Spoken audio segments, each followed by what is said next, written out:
Kevin Bowen here. Don't forget to listen to The Fan now on 93.5 or 107.5 FM. And check out our latest coverage online at 1075thefan.com. Touchdown! Touchdown! T.Y. Hilton! Touchdown! I-N-D-Y! A 19-yard pass pay dirt for T.Y. And it's 24-22. Brissett out of the gun. Marlon Mack to the right. 3 receivers go right. Now they're going to move Mack in motion, setting up to the left side of Brissett. Out of the shotgun, takes a snap, hands off to Marlon Mack, looking, powering forward. No signal yet. He's in there. A 2-point conversion is good, and we are tied. We are tied at 24. The Colts have come all the way back to tie the game with 38 seconds left to go in the fourth quarter. The 2-point conversion is good by Marlon Mack. L.A. breaks the huddle. Keenan Allen splits out wide to the right side. Running back is Eckler, I formation. Rivers under center, tight end left. That's Hunter Henry. Now he's going to motion to the right side. Takes a snap, hands off to Eckler, cuts upfield, and he is hit, rolls into the end zone. Touchdown. Game is over, and the Chargers win. So freaking close. Oh, man. Who would have thought? Your Hall of Fame kicker, the one to blame for a win that I think would have done a whole lot for how the future of this season looks here in 2019. Colts lose 30-24 in overtime to the Chargers on Sunday.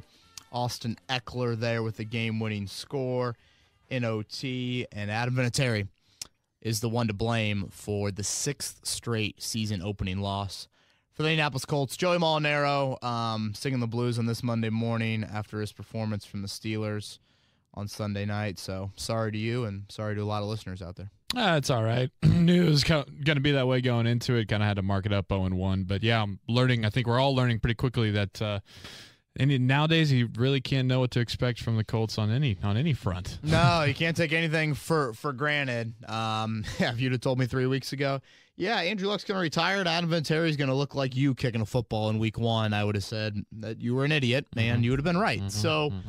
We'll get into a lot of that today on this edition of Kevin's Corner. I do think in a weird way, Joey, that there is this hope and optimism.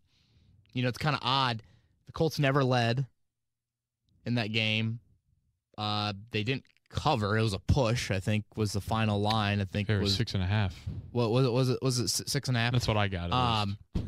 You weren't, when you look at the numbers afterwards, you're kind of like, wow, where's this optimism? If you're just watching the scoreboard at the end of the game.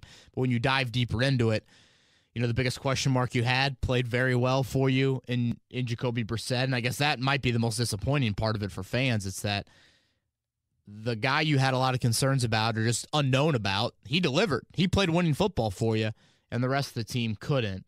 And just a multitude of mistakes that we'll get into on this podcast. Today, we will, like we usually do after games, when the Colts lose, we start with things I didn't like, and when they win, we start with things I like. There are some things that I definitely liked from yesterday's performance that we'll get into, but man, it's just, I don't know, it's just such a sour taste of you don't question the effort at all, but that special teams performance and the kicker, it's just, that could have been such a big win. When you look at this road schedule and you think of how difficult it is and the opportunity was there to steal a road win, and now you're behind the 8 ball and you're playing a team in the Titans next week who was one of the storylines of week 1 for what they did against the Browns. And so that I just think is where the NFL in a 16-game schedule, if you have more than one moral victory, you're drafting the top 10. Yeah, I mean, that's just the reality of this league. Yep. Saw it a lot in 2017 when Jacoby Brissett had to fill in for the entire year. There was a lot of those we feel good about it. Yeah, but in the win-loss column, it's not doing you any favors. And think about, all the mistakes that we would typically maybe talk about, but we won't mention too much because it was mostly on Adam Vinatieri and the special teams. But you think I guess it goes down as a drop. Eric Ebron, a drop touchdown. Mm-hmm. Justin Houston offsides penalty negates a Kamoko Turi strip sack. You had a partially blocked punt. My brother's a huge analytics guy, huge numbers guy, used to be the Colts statistician for the radio team. He texted me after the game last night. How many times do you think a team has lost in the NFL when they rush for more than 200 yards and they don't commit a turnover? Got to be very, very few. So, of course, he gets me thinking. And in the last 2 years, I think 19 times it's happened in the NFL where a team has rushed for 200 yards and had a turnover. Those teams are 18-1, and they win those games by like at least 20 points. They're just dumb. Who's the one? God, I knew you were going to ask me that. I want to say it was like the Seahawks lost in overtime or something like that. It's just that is the ultimate recipe for winning a football game. Right. I mean, think about any old school coach.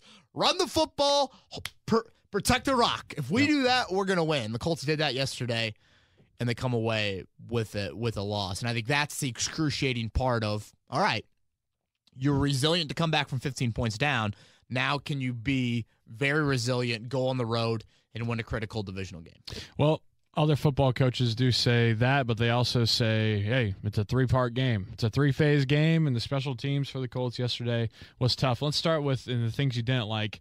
You mentioned it, Adam Vinatieri, your Hall of Famer, your GOAT, didn't come through for you yesterday. The man is a first-ballot Hall of Famer, Joey. He will go down as the greatest kicker in NFL history, and yet anyone that is going to completely excuse him for what he did yesterday is not looking at this how you need to look at it. That was a horrific performance from him. Misses the first kick right on the extra point. Don't know if he then overcorrected on the next two that he missed left. Usually Adam Vinatieri is a nice baby draw. Starts it a little bit right. Thing hooks about 3 or 4 yards and money all day. And we saw that, I think, from the 46-yarder that he made. I think. So, that is what, when Adam Vinatieri is kicking the ball well, that's what he's doing. And I just can't believe that we're sitting here Monday morning, and we're going to come at you Monday mornings, I think, this year. Try to get the podcast to you a little bit quicker than we did last year after games. We're talking about the Colts kicking issues on a day when the Chargers had a Canadian Football League punter doing the field goal kicking for them. First time. Tyrod Taylor, first-time holder. First-time long snapper. 3 first-timers. The trifecta. And their fourth downs were flawless. And the Colts' fourth downs look like Cathedral's JV football team week 1. I mean, just, and again, an inexcusable performance from a guy that we are not going to ever debate Adam Vinatieri's career and longevity and where he stands in NFL ranks, but we will grade him on the 60-minute performance we just saw out of him yesterday, and it was a pathetic performance from Adam Vinatieri, and the Colts have got to critically evaluate him moving forward. I cannot stress that enough. Am I sitting there saying Adam Vinatieri should be cut? No, I'm not going there. But if this happens again, you have got to make the hard decision. You have to. The NFL, like I said, Joey, 16-game season. You can't just sit here and be like, man, whew, that's a good effort. I mean, I thought our boys played hard. If you're 8-8 at the end of the season and there's 2 games. Gonna look back to that. You aren't going to be like, man, well, yeah, that was a good effort. No, you cannot do that. And when we look at Adam Vinatieri over the past year, Joey, he's been a below-average NFL kicker in this league. If you're ranking the kickers 1 to 32, Adam Vinatieri does not rank in the top 16 of kickers in this league. He finished last year, I believe it was, 17th in field goal percentage and like 23rd or 24th in extra point percentage. Mm-hmm. He did not have a good season last year for his standards. You pay him like a top 10 kicker in the league. He's not been a top 10 kicker in the league over the last 12 months. And I hate talking about like kickers and like having to evaluate. I think it's so. I love the kicking element in games. So I think it's very unpredictable. And I mean, I love college kickers more than anything because you never know if they're going to make it or shank it and, pray that their girlfriend still wants to come over after the game or if they make the game-winning kick, they, text up. King of the campus. Hottest sorority and meet me at the bars. It's going down. It's just so weird that this is what costs the Colts this football game. And you look at the Kansas City game last year when he misses the short field goal to end the first half, misses the extra point in that game as well. Like, I thought the field conditions in Arrowhead were, not great. I'm not going anywhere on this. It was a soccer pitch yesterday that was awkward. Like, Ty Long looked like he was a damn good kicker. Mm-hmm. And I know he missed all three in the same direction, Vinny as well. But it's just something that you have to make sure you don't totally give him a bypass on this of like, all right, this cannot happen again, because the stats we saw last year, how he played in that Kansas City game, how he played week 1, I don't know. I mean, Vinny didn't say it's an injury thing at all, Joey. He was on the injury report, or I guess he was hurt in August. Had a knee injury, missed probably 2 weeks of practice, but he kicked. The night Andrew Luck retired, Adam Vinatieri kicked in that Bears game. Made a 49-yarder. Looked fine. Looked great. I mean, a little bit of practice we do watch right now. We watch special teams. Mm-hmm. Vinatieri's been kicking, booming kicks. And any little nick or bruise for a 46-year-old guy, that gets exposed. We saw the Buffalo game last year. The Colts dominated that game. Vinatieri missed 2 extra points. A groin injury appears in the injury report the following week. It's just things like that where Father Time eventually gets to everyone. Would it have been great for Robert Mathis to end his career with 20 sacks and riding off in the sunset? Yes, but that's not reality. This is not Steven Spielberg scripts. This is life in the NFL. So I think based off his... I think any kicker... I would be surprised if an NFL team cut a kicker for the performance we saw Vinatieri have yesterday.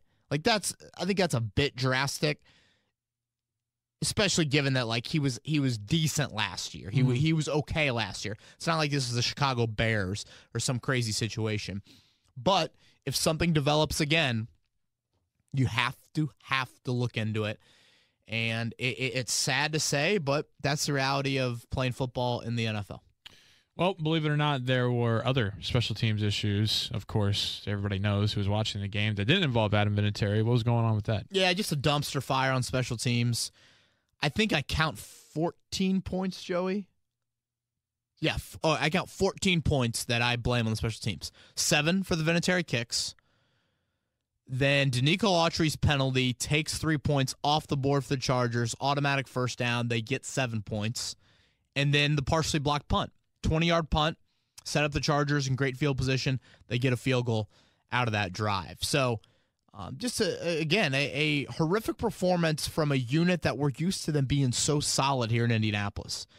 We don't worry about kickers in this town. There's not a lot of NFL towns that can say that. But the kicking performances yesterday for the Colts cost them the football game. Danico Autry, is it a stupid penalty? Probably. Is it boneheaded? Yeah. You're a 6-year veteran. You can't make that mistake. You know that you line up there on every extra point, every field goal. You cannot make that sort of mistake. And just I don't know. I feel like it was such a short kick. Are you really expecting, do you need to be that violent and going after it? I know I shouldn't, commend him for anything. Yeah. Commend him for not, having a loaf or whatnot. But I'm sorry, that can't happen. And then Kari Willis, Joey, I thought struggled yesterday, the rookie out of Michigan State. He's blocking Drew Tranquill, Notre Dame product, Fort Wayne product, former Mr. Football. Not 100% sure on that. He gets the hand on the Rigoberto Sanchez punt and only goes 20 yards. And that leads to a field goal as well. And we don't even talk about, even the opening kick.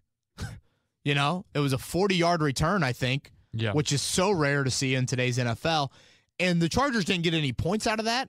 But what it did is it established some field position early on, where then they pinned the Colts inside the 10. The Colts go, I think they had 1 first down, and then they had a punt. And now the Chargers are working with a bit of a shorter field that they end up scoring on that touchdown. So this is the phase that you should not have to worry about. That phase has got to be rock damn solid, especially with Jacoby Brissett being under center. And it wasn't at all yesterday. And it cost you the football game. There's a lot of missed tackles for the defense yesterday. And I don't know what to contribute that to. Looked like they were punching out. What was going on with the defense? Yeah, I think you're spot on with both of that. Like, at times I feel like they go for the turnover too much, you know? And Darius Leonard's even mentioned, like, I know that there's some times that I probably punch too much. It's like, if you're the first guy there, you got to make that like, where's that fine balance? Right, the punch is supposed to come from the next guy exactly. or the next guy, right. And on the Eckler touchdown, I think it was the last one in regulation, the big bowling ball, butcher knife touchdown. He's bouncing off Pierre Desir and Darius Leonard. They're both going for the punch. Yeah. You got to make that tackle. And this is, I think, some of the concern I had about resting your starters in the preseason, Joey. It's like, do you get enough physicality in on the defensive side of the ball to feel like you're a sound tackling unit? The Chargers should not have had more than 6 yards per carry yesterday, and they did. And I think when we look at this defense, the offense played winning football. The defense did not, and the special teams didn't even play losing football. Whatever's worse than losing, that's what they played. We are grading this defense on a higher standard in 2019. Like, I'm sorry. I'm setting the curriculum for the 2019 Colts, and we are grading the defense on a higher standard. You bring back all 11 starters. You sign Justin Houston. You spend 7 of your first 8 draft picks on that side of the ball. It's time to be looked at as you should be an above-average unit in the NFL. And how do you look against good quarterbacks? Great quarterbacks. Whatever you want to throw Phillip Rivers in there, he is a great quarterback. And yesterday was very poor. And for a Chargers team that missed their starting left tackle and their starting running back, I expect better than 6 yards per carry from Austin Eckler and Justin Jackson. I do. Yeah, I was going to say, I mean, going into it with the offensive line being down a few guys and everything, I mean, what was the reasoning behind it? Was it just getting beat up front? Was it not? Was it poor tackling? All of the above? I think it was poor tackling for sure. I think you were beat up front to a degree. Now, there were some nice moments from the pass rush. I thought your young rushers off the edge, right? Yeah, gave you some solid production. Toure and Banagoo and Muhammad. Houston had the sack. But that rush defense, I mean, there were so many times they were just getting gashed. Just gashed. And then I thought at times, too, when you blitzed, you didn't get home. Like, I know it's Kenny Moore blitzing a good amount. It wasn't the Kenny Moore we saw in the Houston game last year. Like, the Chargers identified him pretty well. And how about the 3rd and 13 touchdown to Keenan Allen? Oh, yeah, that was brutal. You blitz 6. That's a lot for the Colts. You bring 6 on a 3rd and 13, and you have a quarterback back there that probably runs a slower 40 than I do. You've got to get to him. Or at least force him to get rid of the ball earlier than he was able to wait for Keenan Allen, and Keenan Allen makes a good play on Rocky Senior. Not a good day for the Colts rookie defenders. Banagoo, yes, but not for Rock, not for Kari Willis. Again, who would have thought that after training camp? And you know what I mean? It's just... Right. I mean, those were the guys that played well. Banagoo is more the question mark. I certainly don't like 7 of 11 on 3rd down. Mm-hmm. I thought the middle of the field got exposed. Yeah. And that overtime drive just was flawless. 1 3rd down, and little J.J. Watt easily picks up that 3rd and 1. You know, it's just, you know, someone DM me after the game, what about not having Jabal Sheard? Is that something we don't talk about enough? Maybe on some of those rundowns. I mean, that's where Jabal Sheard gives you a presence. But when I hear Danico Autry say during the week, I see some things I like, talking about the Chargers' banged-up O-line, and I didn't feel like Autry in the interior rush gave you enough, because that's what can impact Rivers. If you can muddy that pocket in the interior, that can go a long way into having success and disrupting his elite timing, and I didn't think that was there. You know, it's just... Point blank, I didn't think that your defense played winning football, which is shocking to me that you gave up 6 yards per carry. You can look at stats in so many ways. If you show me 120 quarterback rating for Jacoby Brissett, no turnovers, 200-plus yards rushing, I say win 99 out of 100 times. You show me 6 yards per carry given up to running backs, over 300 yards passing, you know, I probably think that you're losing that game. Definitely not 90% of the time, but you're losing it more often than you're winning it. So I would like to have seen better out of the defense against a banged-up Chargers offense. One last thing he didn't like, and this one came a little bit after the game. We saw the news of Devin Funchess with a broken collarbone. Yeah, I'm glad you snuck this in there. Tom Pelissero had the report right before your boy went to bed last night. Broken collarbone. It happened, I think, on that final drive, right? I think it was the final drive of regulation. Yep, there's a little fade down there. Fade pattern to Funchess, immediately holds his shoulder. As we're recording this, it's 9:14 on your Monday morning. No confirmation from the Colts yet. We'll see if Frank Reich has an update on the conference call, which is coming at 4 p.m. this afternoon. I hate giving out medical diagnosis, but I will say I'm a Notre Dame fan.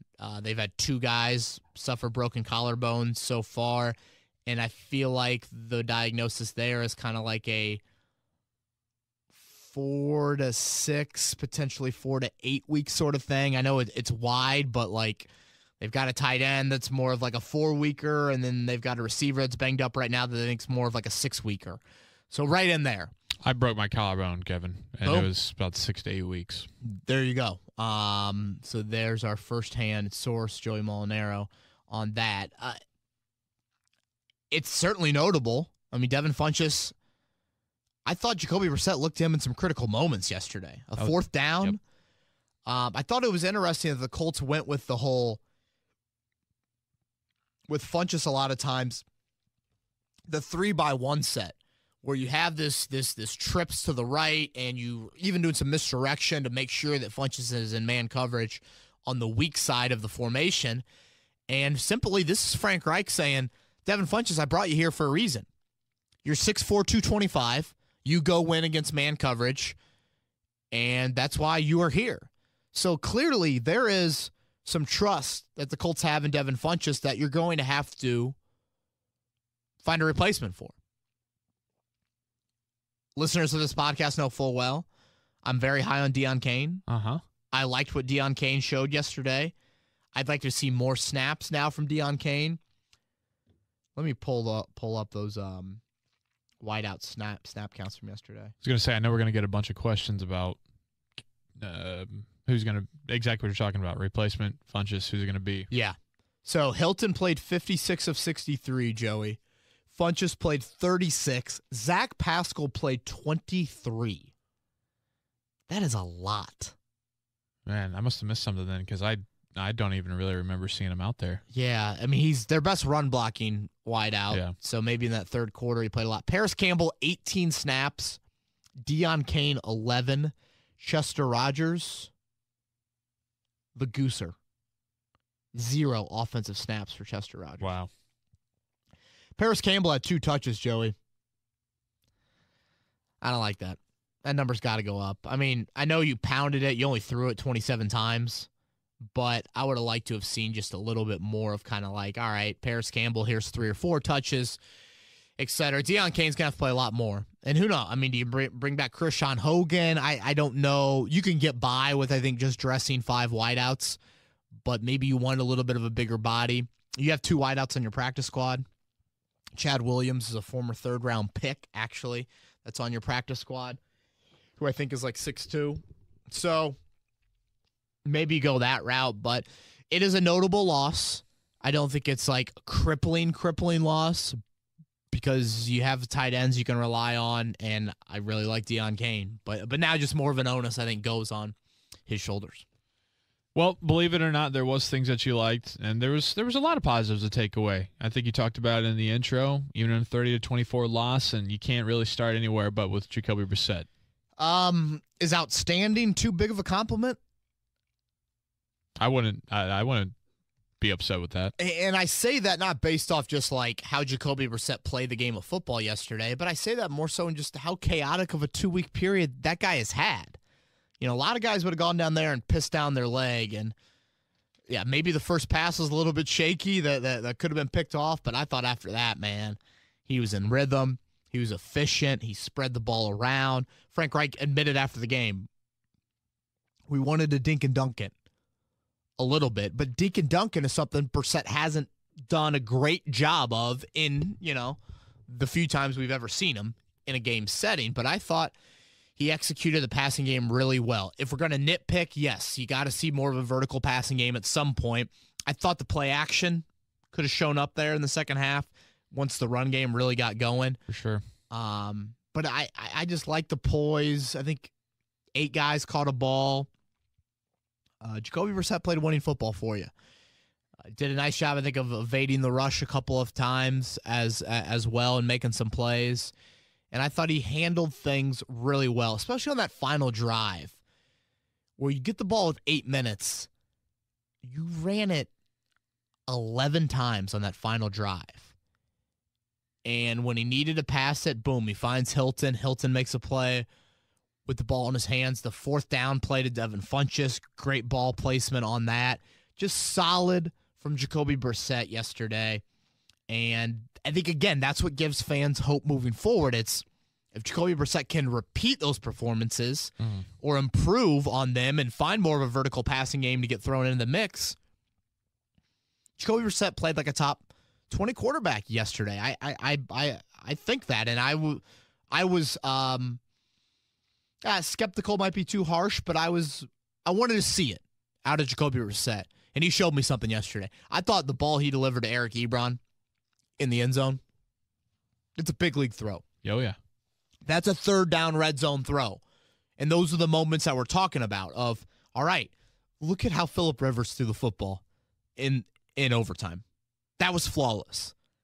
Can Jacoby Brissett do that in big-time moments? There weren't a whole lot of big-time moments for him throwing the ball yesterday, but that 3rd down, that red zone to Ebron, that's a big-time moment.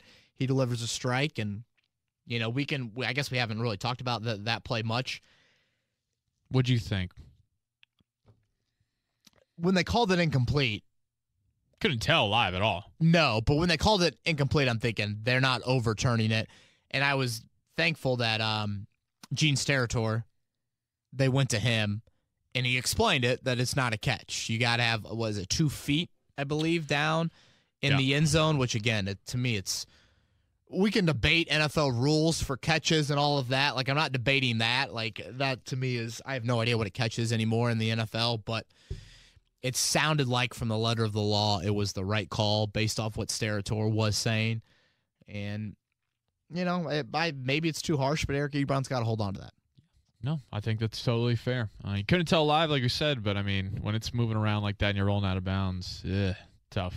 Just a little side note with the Brissett, though. I think the Brissett to Hilton connection, that's obviously really important. What was it, 8 catches and 9 targets, something like that? Two touchdowns. I mean, I know one of them was, Yak from TY, but that's big. That's something that you and I have talked about over the past few weeks is your receivers have got to make plays with the ball in their hands. And Hilton did that yesterday big time. And now moving forward again, just get the vertical game going. I thought without Derwin James, with an improved rushing attack in the second half, I thought a shot deep to Hilton or Campbell. I mean, Kane had the 25-yarder. I can't think of anything else over 20 yards. And even attempted. And maybe I'm missing something, but I don't even think, you really took a shot down the field. So I think that's something that you need to implement moving forward. Obviously, Marlon Mack, really, really strong performance yesterday behind that O-line. Yeah, and I would have loved to have been a fly on the wall at halftime. 8 carries for 21 yards. Your O-line, I thought, was kind of porous in that first half. And that third quarter, I mean, honestly, it's one of the best quarters running the football you'll ever see in the NFL. And that's not hyperbole at all. I mean, Mack had over 120 yards. You were just gashing them. And Mack was getting to the second level. I thought he had good vision. His patience was really impressive, The patience was, he had one run, it might have been in the fourth quarter, where I thought he should have cut it up. And he went all the way to, like, the edge of the sideline. Yes. Finally cut it up. Right. And got a gain out of it. I'm like, wow. Trent Richardson's vision would have been like, I'm going to trip over myself and fall down in the backfield. But I thought Mack was great, man. And he got 17 carries in the second half. That's a lot. I mean, 34 carries for a game, if you were to double that, you don't see that in today's NFL at all. But that was what Frank Reich wants. That was a top 5 rushing attack.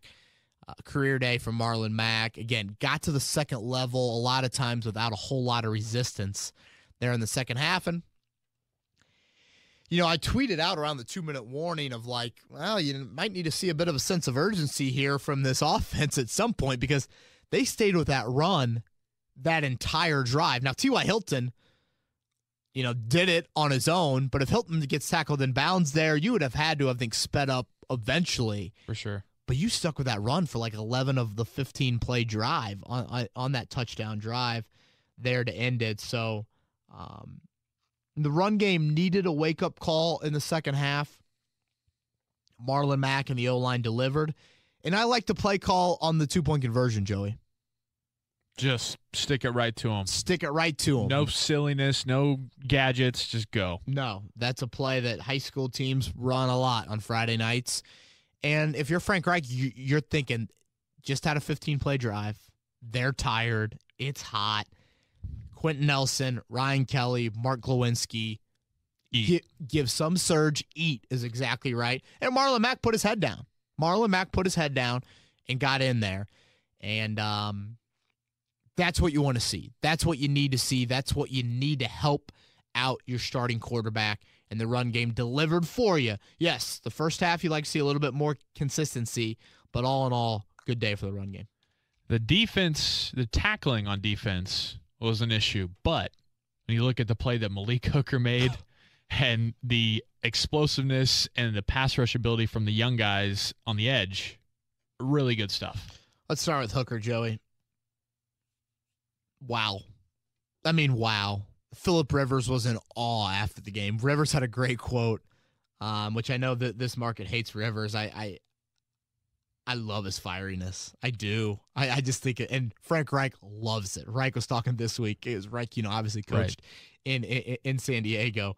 If Phillip Rivers on your football team, you love him. Yeah, you absolutely love him. But Rivers basically said that he exited the huddle and vividly remembers looking up at the clock and the score and saying, don't commit a turnover.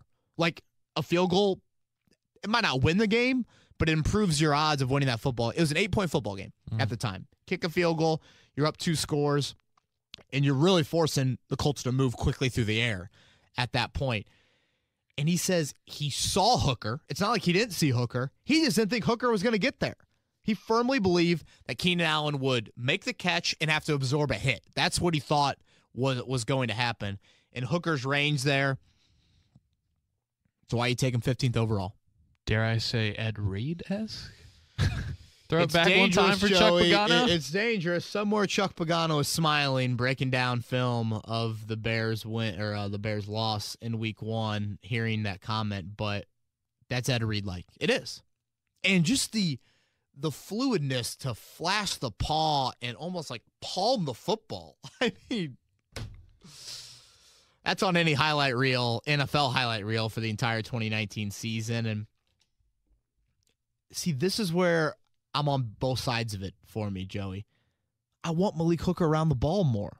Like he can make plays like that. And I get it. Maybe that's why teams don't test the Colts vertically as much because they know Hooker can make those plays. But unless you're in the confined areas of the red zone, I mean, does he need to, I don't know. Yeah, part of it I'm kind of torn on of like, I get it. You want this cap, you want this final line of your defense, but I also like him around the ball a little bit more. So outstanding play by Hooker to keep the Colts in the game.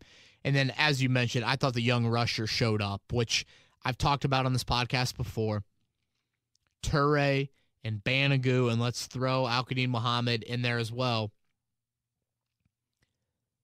They can push the ceiling of this 2019 Colts team a lot higher. If they can give you speed, rushing presence, and man, they feasted on that left tackle. Oh, yeah. Feasted. Russell Okung out. They just had a field day on that backup left tackle. And as I mentioned on Thursday's podcast, that's a bigger drop-off than Anthony Costanza to Raven Clark or Joe Haig.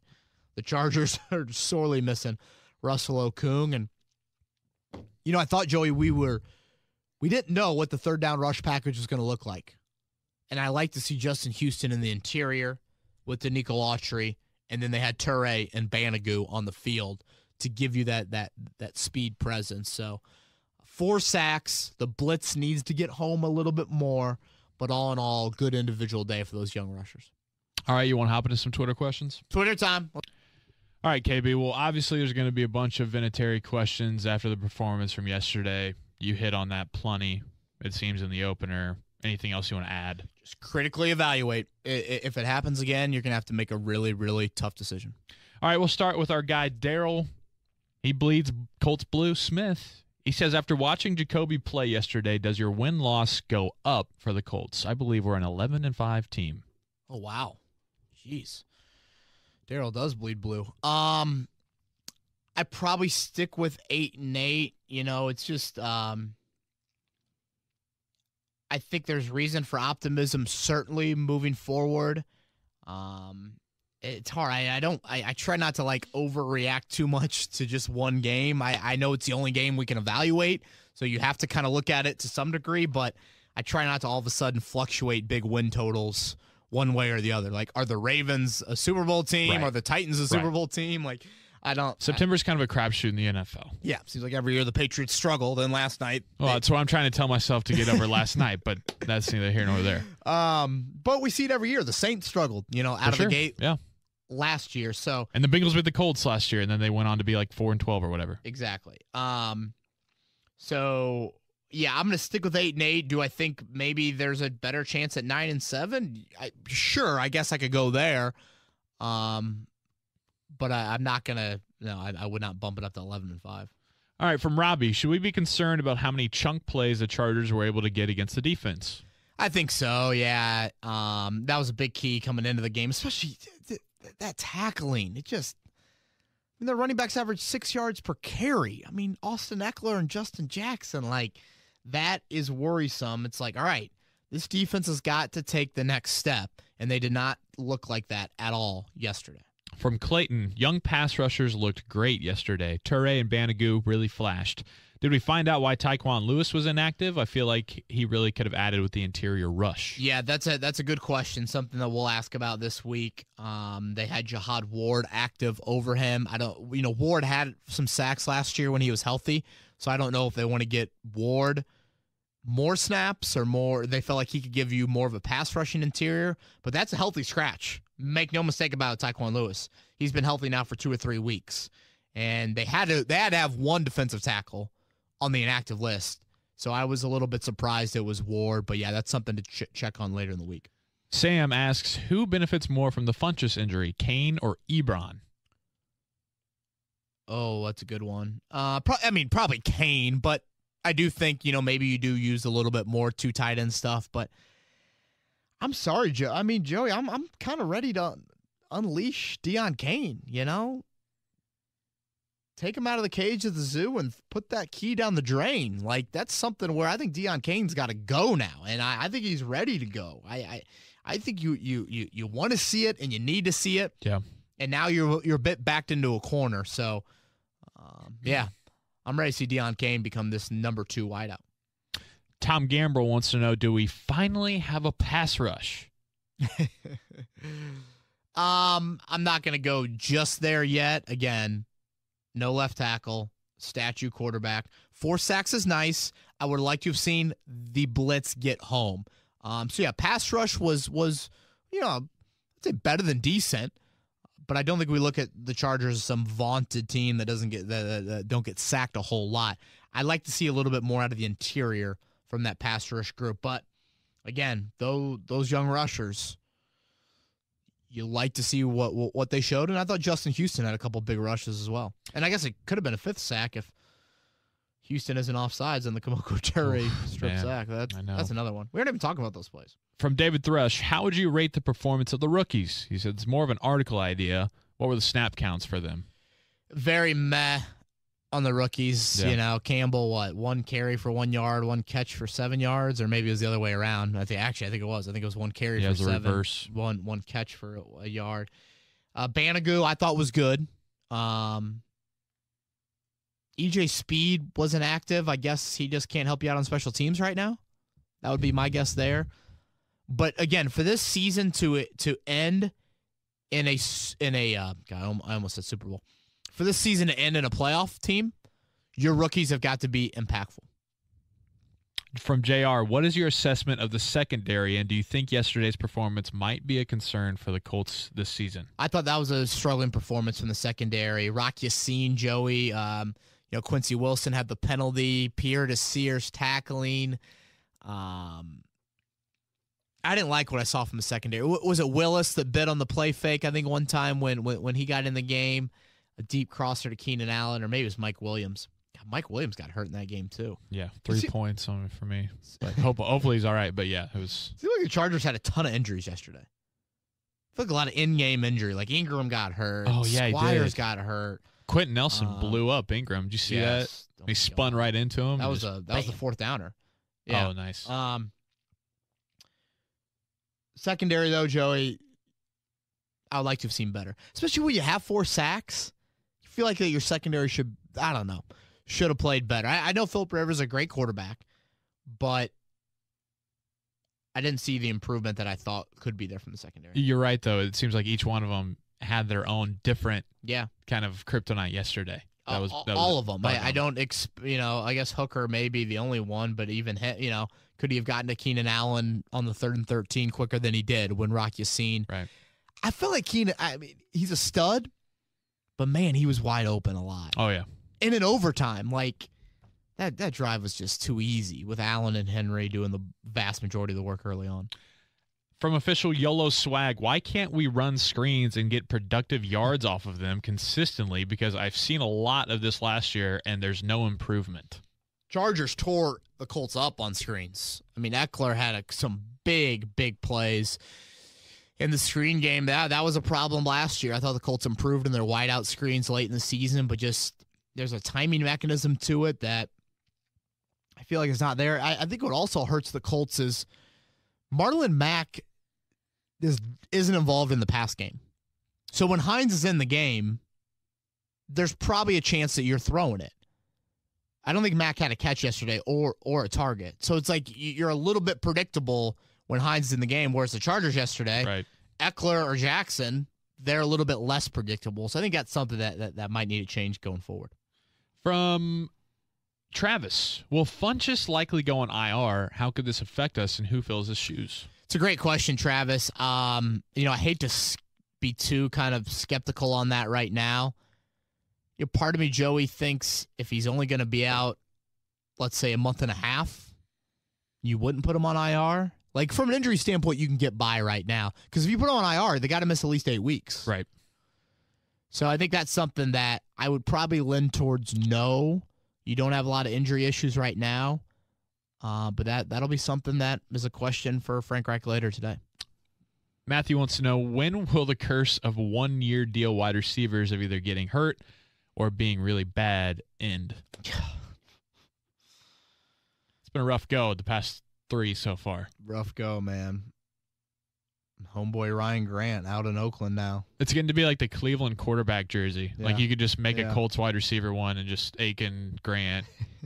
Hayward Bay, yeah. Hakeem Nicks. Yeah, a lot of them, man. Yeah, you feel bad for Funchess. I thought he stepped up in some big moments for you yesterday, and I don't know. Any agent around the NFL next year, they might want to think twice before the Colts come calling about their free agent wideout. From Elliot, losing aside, was yesterday a net positive or a net negative? Ooh, that's a good one, Elliot. There are definitely positives to be taken from this game, without a doubt. I'm always of like, in a 16-game NFL season,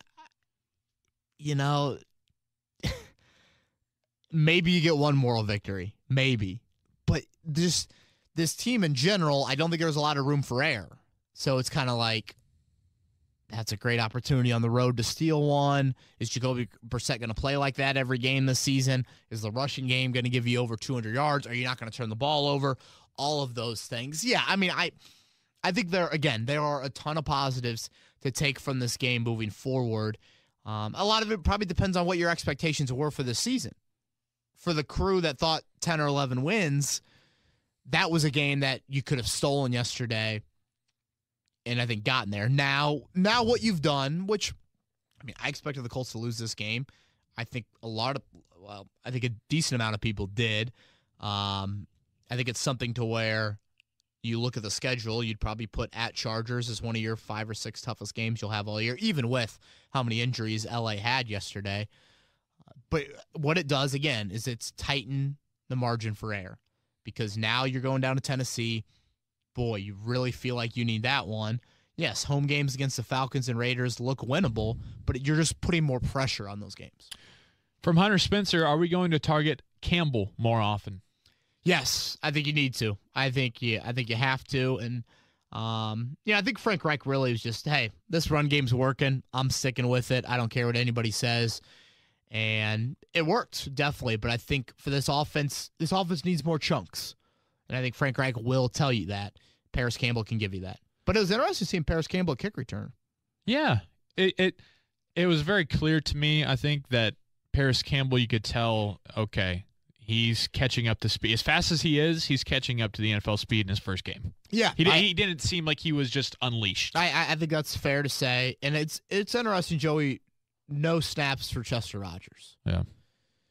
I would think of a Devin Funchess injury, you're going to retain Chester Rogers. Obviously, he's your punt returner, but that's really why he's on this team right now, strictly to catch punts. Zach Pascal's on this team to run block, and Chester Rogers on this team to catch punts. Now, the Funchess injury might bring them a little bit more into play, but that'll be something to watch. From Jordan Kane, no relation to Dion, I don't believe. Should we be worried at all that on a day where Marlon had nearly 200 yards rushing and Jacoby had nearly 200 yards passing with no picks, that we still lost? If someone told me those would have been the Stallions before the game, I would have thought we would win big time. Spot on, Jordan Kane. Spot on with that. I mentioned the stat earlier. You can look around the NFL, not even just Colts. If you rush for more than 200 yards, you don't commit a turnover. Just those two stats right there by themselves. Then you throw in the caveat if Jacoby Brissett throws for 2 touchdowns and has a pass rating over 120. That is a win 99% of the time. So that's where I sit here to myself, Joey, and I'm like, that's hope. That's optimism moving forward. And then I'm like, is that recipe going to be there week in and week out? Like, that's just don't know. Yeah. I just don't know if you can rely on that. From Luke Dillon, will Eric Ebron's productivity be down compared to last year based off of yesterday? Well, I would say that the whole Ebron or the Funchess injury is something that we have to watch. All right, tight end snap counts, Joey. Let's hear him. Doyle, 43 of 63. Ebron, 25. Mo Alley Cox, 13. Ebron, 3 targets, 1 catch. Mo Alley Cox, 1 target, 1 catch. Jack Doyle, 2 targets, 1 catch. So what I say, 25 for Ebron? Yes. To end the Colts half, the Colts had a 5-play drive. To end the game, they had a 16-play drive. So right there, that's 21 snaps that they probably were in. Not full-on 2-minute mode, but I would say the personnel was pretty close to 2-minute mode.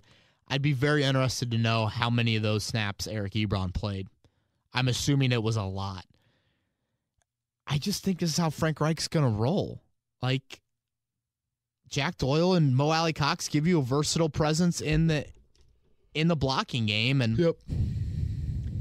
While also being able to catch passes. Correct. Yeah. And so I just think that's how it's largely going to be. Eric Ebron, and this is what we saw last year. And Eric Ebron admitted during the offseason, I got to become a better blocker if I want to play. Based off week 1, the Colts are still hesitant to fully committing to that. From DK, he wants to know, did Krishan Hogan get picked up anywhere? DK Metcalf had a big opener. There's some big rookie wideout games. Yeah. Week 1, A.J. Brown, who the Colts will see next week in Tennessee. He looked tough. Krishan Hogan did not get picked up. And I don't know, Joey. Maybe I've got a little bit of soft spot for the Indy native. You probably do as well. You've had him on your podcast a couple times. Yep. I'd like to see Krishan Hogan in that building on Tuesday afternoon. Yeah, I mean, especially with similar body type, for sure. And I think it's something that we've mentioned before, Joey. If you have the injury to a wideout, and I say wideout because Devin Funchess doesn't play special teams, to me that's where a guy like Hogan would come into play. Whereas he's not going to return stuff for you as a kick or punt returner, but if you're going to involve another bigger wideout into your game plan, that's where I would maybe bump Hogan up over bumping Rodgers or Zach Pascal up. From Michael Taylor, are you concerned with Reich's comments after the game about Adam Vinatieri? Feel like they are blinded by his past greatness. Wasn't hitting the ball that clean last year and now flat out missing. It has to be concerned with his age and costing them the game. Well, I guess this is the one Vinatieri comment that I did want to sneak in there. Frank Reich's quote after the game. He's the one guy I'm not worried about. We have the greatest kicker of all time. He didn't have a good day. There are a lot of guys that didn't. Joey, honestly, to me, that's a lot of coach speak. Yeah. And kicker's a fragile position. And even Adam Vinatieri, like, he's a lot less fragile than any kicker in NFL history. But, like, what else are you going to say? I think it's behind a closed door, Chris Ballard and his staff, and you go to Bubba Ventrone, the special teams coordinator, and say, all right, that list of kickers that we potentially need to bring in for a tryout, can we double back on that list? You know, we don't need to bring it out this week maybe, but I need to have that list readily available. I think that's what you do. So you give him a vote of confidence publicly. That's how Frank Reich rolls too. You know, he's going to do that. And you trust that the 24-year career and the 46-year-old can still do it. But if it happens again, that list gets brought out. Steven wants to know, with Campbell taking over a kick returner, is Pascal just a blocking tight end now? Yeah, it seems like it. Did Pascal have a catch? I don't think so. Like I said, I don't even really remember him being in there. Yeah. So no targets. No, man, that's tough. Play 24 snaps and you don't have a target. No targets, nothing from Zach Pascal. Yeah, but again, now the Funchess injury, does he get more run? From Francisco, that's fun to say on a Monday morning. Francisco asks, you think the Colts win the game? Have they won the overtime coin toss? You think maybe Reich Eberflus were surprisingly conservative in the beginning of that last drive? They got close too fast. Well, it's not Reich. It's all Eberflus making the calls on the defense. I don't know. If they win the coin toss, do they get in the end zone? I don't, Obviously, they have a better chance of winning the football game, but I cannot believe how wide open the middle of the field was. Mm-hmm. That entire overtime drive. I mean, to me, at that point of the game, Keenan Allen has burned you. I'm doubling Keenan Allen constantly. Was Kenny Moore stuck in man on Keenan Allen, maybe one of those plays? Seemed like he might have been. And then, obviously, I'm just saying, boys, we just got to come up here and tackle. Tackle better. And you really didn't even get a chance to tackle. It was just a lot of vertical passing game down the seam. Yeah. And that was frustrating because they feel like up the middle, that's where you should be good with Leonard and Walker and obviously Hooker at the back end as well. Couple more here, KB. One from Wesley. Did this game make you want to change your win prediction for the Colts? I can't totally go there, Wesley. Do I think it's a better chance of 9-7 versus 7-9? Yes. But I don't know. I also feel like I need to be a man of my word and like try and stick with my 8-8 prediction when I thought that they would lose this game. Well, so it'll be interesting, and I'm not making any prediction. I'm just saying you look ahead to week 2 now, going to Nashville, Tennessee, coming off that big win. Let's just say, not saying it's going to happen, YouTube. Let's just say if they go 0-2, then are people going to come back and say, right, are you changing your win prediction to less than 8-8? Yeah. So, I thought they'd lose the first 2 games of the season.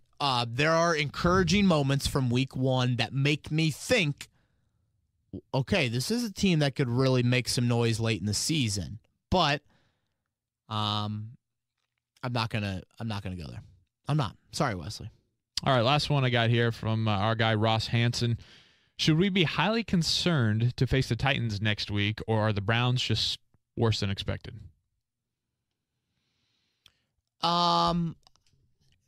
Feel free to chime in, Joey. I don't know about highly concerned. I mean, I've always been more of a Titans guy than most. I've said on this podcast, I like the balance they have on that football team. Like, forcing 3 turnovers of Baker Mayfield is pretty impressive. Well, I guess more than that, but 3 interceptions is pretty impressive. I think the Titans are good. I don't think they're like 11 or 12 win good, but I probably would have had them making the playoffs before the year started, like a 9-7, 10-6 sort of thing. So, well, they're definitely going to see with no luck, okay, this is our opportunity to strike again and beat the Colts because they never can. Finally, yes. Right? Especially at home. Yes. I mean, when's the last time they beat the Colts in Nashville, honestly? Well, they did with... Oh, that's true. With Jacoby in 2017, the Monday night. Okay. Right. But again, that's a game that I feel like you can throw that season out of the... They have swept the Colts one time, the first year of the AFC South's existence, and then in 2002, and then they did it in 2017. That's it. I mean, the Colts are the Titans' daddy. I mean, they are. Absolutely. So how are they psyche-wise when they go back there? Because you know full well, it's easy to circle the Browns game on your calendar. All they're doing is talking about Cleveland. All they're doing is, watch this. We're going to go up there and play well. Okay, they did. And that was a closer game than the final score indicated. It was like 12-6 for a large majority of that game. I think it was even 15-12 at one point in the third quarter. And then just the floodgates open. Mm-hmm. So, look, it's going to be a tough football game. Colts, I think, are a 3-point underdog, I think is the early line that I've seen. Definitely can't tackle like you did against... That is spot on right there. Yeah, Delaney Walker and Derrick Henry will be having a field day there. So... does that wrap up Twitter? Yeah, Twitter that's time? all I got. Something that I wanted to mention with our Thursday podcast this year, I probably will stay away from Twitter questions on the Thursday podcast. If you have any throughout the week, and I guess when I say that, I won't ask for Twitter questions. If you ever have them throughout the week, just DM me or tweet them at me, and we will get to them on Thursday's podcast, but I'm not going to spend a half hour on Twitter questions on Thursday. I want to get that to be an opponent preview. It's late in the week. You guys don't want to hear, I think, an hour-long podcast. I want to keep that to like 30 or 45 minutes each week. But again, if there are Twitter questions, I will definitely get to them. And I think that's how we'll roll during the season. Monday morning, Thursday afternoonish is when we'll have our 2 podcasts. Sweet, man. What else we got the rest of the week besides going ahead on Thursday? Yeah, just posted something on the website about Adam Vinatieri and what the Colts need to do with evaluating him moving forward. Obviously, later today, we'll have an update on Devin Funchess and just how the Colts should handle that moving forward as well. And first divisional game of the year. First time the Colts have started on the road weeks 1 and 2 since 2004. Been quite a while. And this will be a big one against a team that definitely looked good in week 1. So he's Joe Molinaro. I'm Kevin Bowen. Thank you guys for tuning in to this edition of Kevin's Corner. 1075thefan.com has all your latest Colts coverage here with the 2019 season underway. This has been Kevin Bowen. Thank you for listening to another edition of Kevin's Corner. If you haven't already, subscribe on iTunes or Stitcher for the best Colts and Pacers coverage.